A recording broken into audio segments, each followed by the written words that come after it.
Hi, Akiko. Hi, thank you for having me, Stephanie. Thank you so much. I'm so honored that you came on the show. And how do you have that confidence and navigate these things in Hollywood?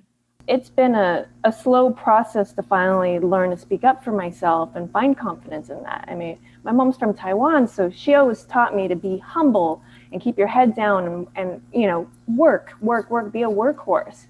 So I think for a good amount of time, I was just so thankful to have a job.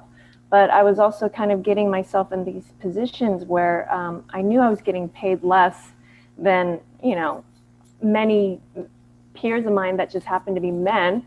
And I also knew that me keeping my head down and working, becoming a workhorse was eventually like getting taken advantage of. This podcast was born out of the pandemic, really. And really, we see diversity among various guests in terms of how they're contributing in positive ways to the world and dealing with their own stressors. I mean, it sounds like there's a therapy or a therapeutic value in you channeling your feelings about these social injustices into your artwork, which definitely. And I had a very eye-opening experience happen from it. I was posting these things and I was a little nervous because I had some in-laws that I assumed were on the other side. And so at first I was going to kind of exclude them from my stories because I was like, oh, I don't want to like upset them. But then I was like, wait a minute, I'll just do it. And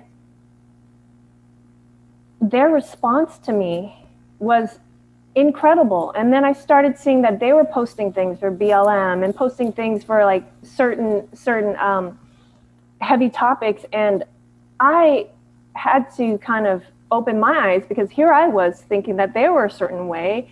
And that was going against everything that we are trying to like promote. We're trying to promote people coming together.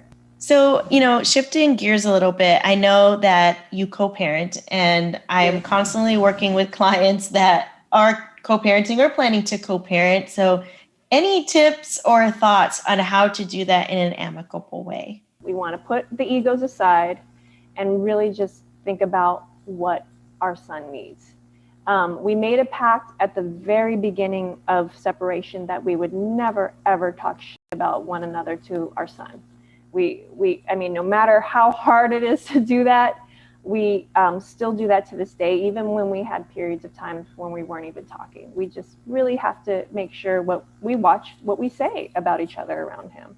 But yeah, self-care has always been a consistent issue of mine. And I think now that, it's summertime and I'm trying to say no to more work because I've realized that it's lasted this long throughout the pandemic. I'm starting to focus on taking more road trips, taking more time out, making sure I have weekends. So it's just having bigger boundaries with my clients. I think that's the biggest self-care thing that I can do for myself.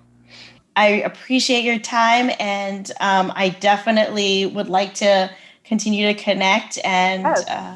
I will definitely look forward to that. Yeah, and I'll see you in October, hopefully. And I'd love to meet your kids. So. Thank you. Thank you. Thank you so much for listening to the Color Success Podcast.